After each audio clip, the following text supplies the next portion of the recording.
I'm Jeff Altman, the Big Game Hunter, and the question for today is, how do you get a job if you've been self-employed for 20 years?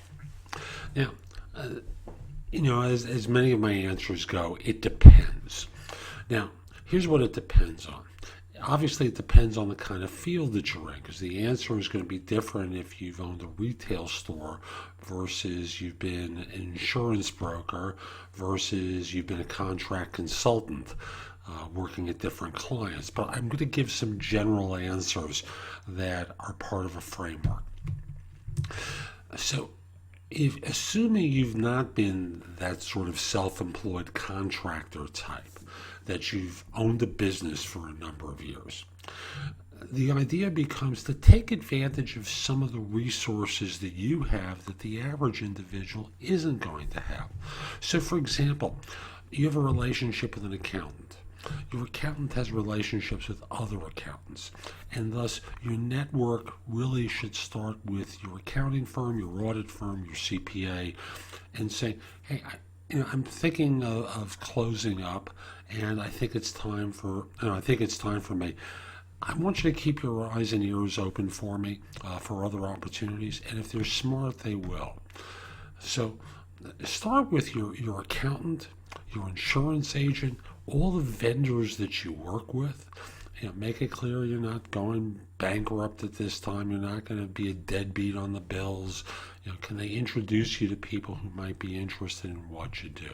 So you start with professionals.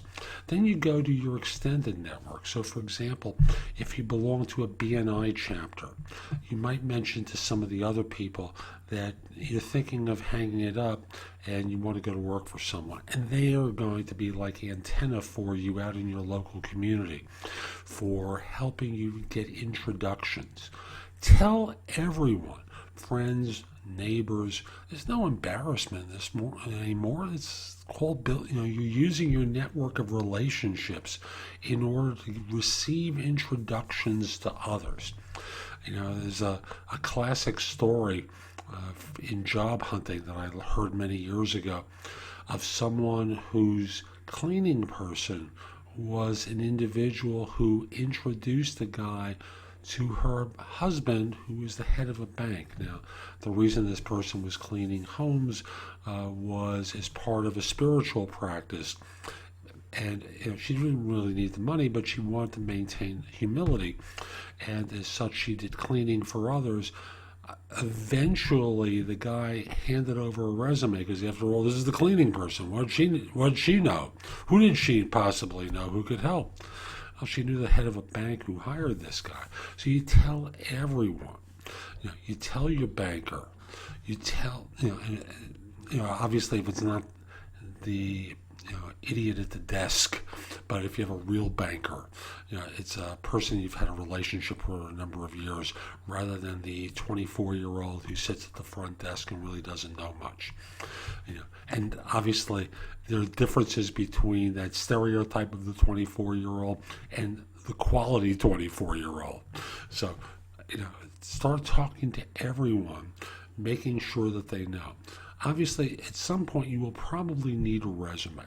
And in constructing a resume, you will want to think not in terms of being an owner. Because as an owner, unless you're buying another business or being asked to manage another business, you're coming into a staff role.